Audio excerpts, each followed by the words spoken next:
Ahoy, my friends, Ryder here, and welcome back to another Final Fantasy VII Ever Crisis video. Today I'm going to be jumping into the game and basically taking a look at the new Final Fantasy VI Crossover Banner for Sephiroth. This is a to pull or not to pull video. I'm going to try and give you guys my best overview of this banner, my basic thoughts on it going into it, just basically kind of check it out and see if it might be the banner for you.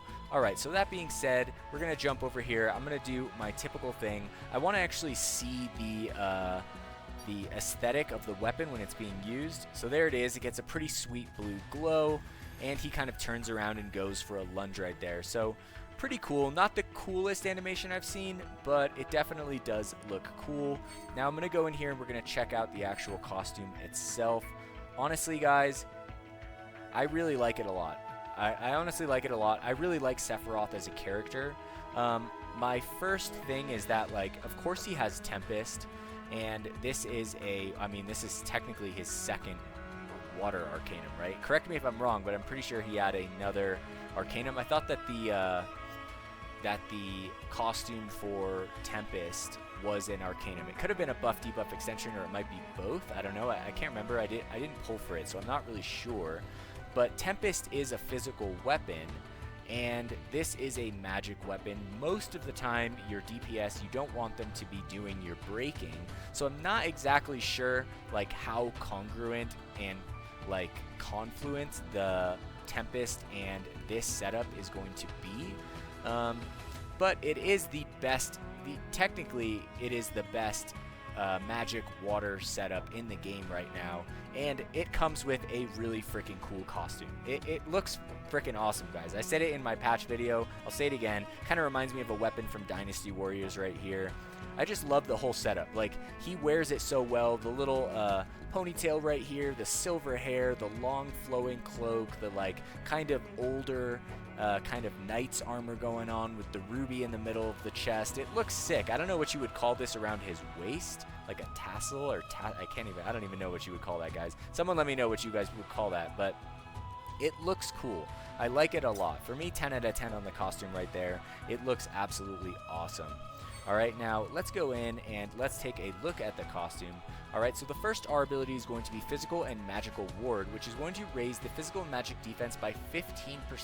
So definitely super good, definitely a good costume. Sephiroth has a lot of good costumes though. You know, there's the Kuja's costume, which is also really good. This one, you know, I try to ask myself, would I ever use this outside of needing an Arcanum for Sephiroth? And there is the potential that you could, just because this is a very good R ability. But my guess is that it's going to be more or less locked into water content where you need a strong magic water user, and there's the Water Blade Arcanum for the extra 35% damage right there.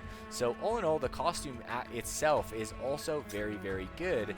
Now, the question at hand here is this costume and weapon worth it when we've already had Tifa released with her bunny costume back in the day? Now, this weapon and costume, I'm guessing, I'm going to come back and we're going to take a look at the actual weapon here in a second. But the first thing I'm going to do is I'm going to find Tifa wherever she is, and I want to take a look at the actual bunny costume, make a little quick comparison between the two, because I'm guessing that most people have this in the game, right?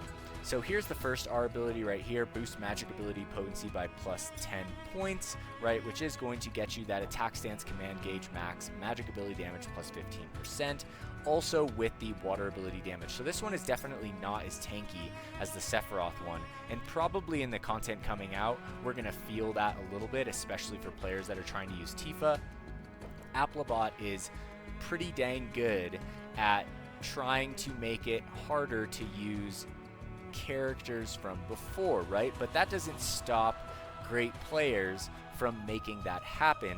So for me, I have very little doubts that Tifa herself, if you guys have this costume, if you guys have the bunny gloves, especially if you have the bunny gloves at OB10 already, and if you have the feathered gloves on top of that, I feel like Tifa is probably going to hold up just fine. So for me, I already have this costume, right? And then if I go and I look at the actual weapons right here, here is the bunny gloves here at OB10. They will deal 850% magic water damage to a single enemy, Alright, also when the HP is 50% or more, it increases her magic attack, first cast low, second cast high, which is pretty dang good. Now, it's definitely not as good as the new Sephiroth crossover weapon, but the question is it going to be good enough to hold up in content? Now, when we compare the R abilities between this and the Edgar's Coiled Blade, we can see that the magic attack is exactly the same, but the water potency is actually 13 points beneath Sephiroth's as well, sitting at 26 here at OB10, fully maxed out. So that also goes to show that Sephiroth's is, you know, more or less superior in every way. Although this one did come out like 6 months ago, so it is what it is. Now, another difference is that Sephiroth's has triangle sigil boost break on the weapon. This one has X sigil boost, which, you know, is another way that they can kind of like mess us up with certain things, trying to get us to go for the new thing instead of using the old thing. But I will tell you guys that, like, you know, I have that, so let's just equip that. And then I also have the feathered gloves here. Alright, so let's look at the feathered gloves. These are going to deal physical non-elemental damage. It also breaks magic defense and also increases water damage to high on the first cast. So this is a really good sub-weapon, which is probably going to equal out her damage with Sephiroth's, not gonna lie. Also, the R abilities on this weapon are pretty dang phenomenal. Doesn't really make sense to me that this is a magic attack focused glove with a physical focused attack. Sometimes I think that Applebot just gets like confuddled sometimes, but I think for the most part, if you guys have Tifa built, if you have the bunny gloves built, if you have that original costume, I would say it's absolutely not necessary to go for this Sephiroth one. However, if you don't have a magic water DPS character, if you weren't here for Tifa's bunny gloves, if you weren't here for that Arcanum, this is definitely going to be a good one to go for. However, I do want to kind of warn you guys that when you're going for DPS weapons on a limited banner like this, you basically have to hit OB6. You definitely want to go for OB6. So if you guys don't have 40, 50,000 crystals, 60,000 preferred, you know, to make sure that you can definitely get through that second page, get it to OB4, OB5, and then hopefully you can put it together with parts. But the problem is that they've been making parts a lot more scarce in the game.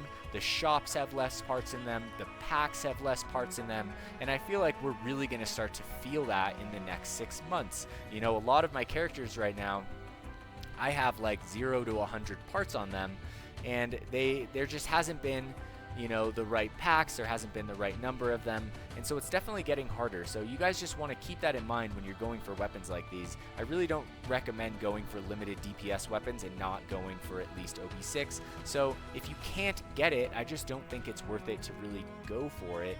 I would wait for a non-featured one where you can slowly build it over time. It's just going to help you clear more content in the game. So that being said, let's take a look at Sephiroth's new weapon, the Edgar's Coiled Blade.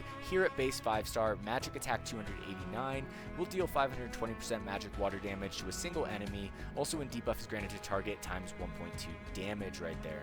Alright, so you add 10, 20%, that's going to add 100% to that, more or less. So this is really going to do about 620% magic water damage at base 5-star when a debuff is granted to the target. I'm guessing if you get this OB1, it's going to jump up again by 100%, so roughly around 730% with the debuffs granted at OB1. So it's still pretty good, but Sephiroth does not have an weapon like Feathered Gloves that's going to raise his water potency. It doesn't have a weapon like Slay the Day. He does have Tempest, but it is physical. This is water, so it's not like they're going to pair great together, and you don't really want him breaking anyway, right? You're probably going to be pairing this with like Kuja's Spirit Blade, using Sephiroth as a breaker, something like that, right? So it is a little bit tricky, but I will say that, like, you know, if you guys have the resources, if you have the crystals, and you're missing a water DPS character, magic based in your account,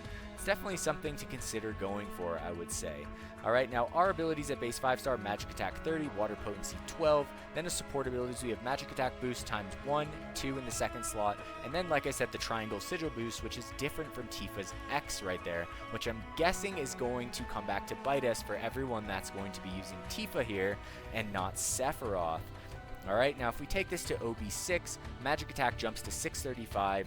The Royal Shock will do 780% times 1.2. That's 78 times 2, 136. So that's like roughly 900% right here at OB6, which in most cases, guys, 98% of cases, OB6 is going to be just fine.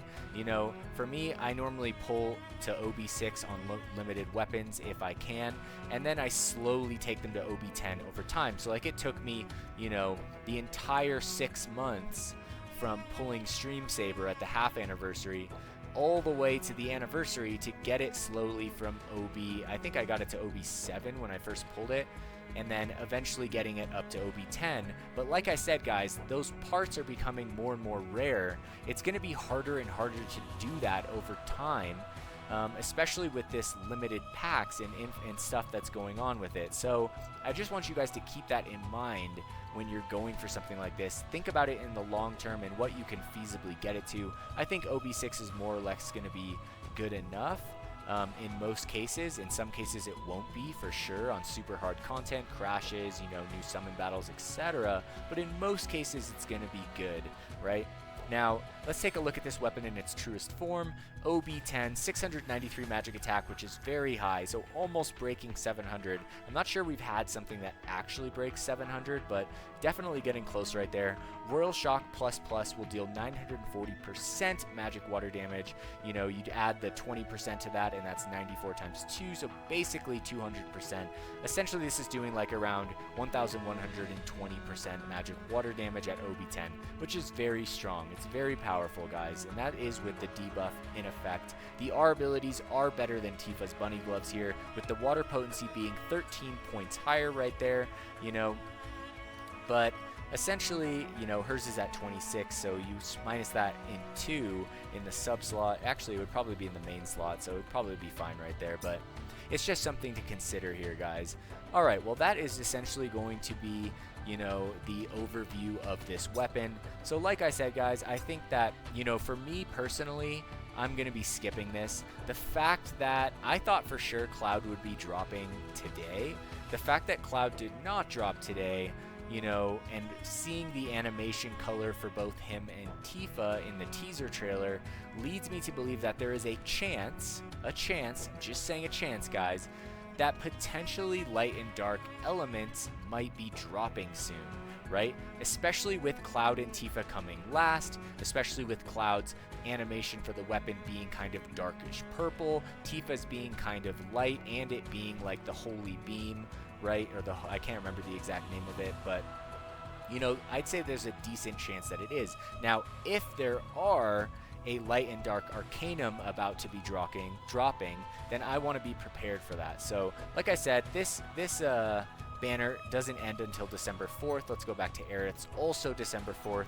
So, you know, at the very least, guys, even if you guys want to pull it, I just recommend waiting a week, see what the next character is. If Cloud or Tifa is not light or dark, it's probably going to be fine to go back and go for it, but that is going to be my approach. I still would like to pull on Aerith's banner and get at least one copy of this Terra's Rod, although for me, Sephiroth right here, as cool as it is, and it is super cool, is definitely going to be a pass. I just, you know, Tifa dropped, the bunny costume dropped, and it was awesome, and every single content after that was basically physical water, and I really never got to use her. I think there might have been one battle ranking where you could use it, and so I don't want to go in on a new weapon where I barely used the other one after spending so much time wishlisting the bunny gloves, wishlisting the feathered gloves. I want to play that, so I'm not so interested in the fact, even though it is better, even though it is an upgrade, I'm still going to try and make Tifa work. Plus, this allows me to save crystals for the last two banners, potentially, which, as we know, typically, the last banners are always the best ones. So just keep that in mind, guys.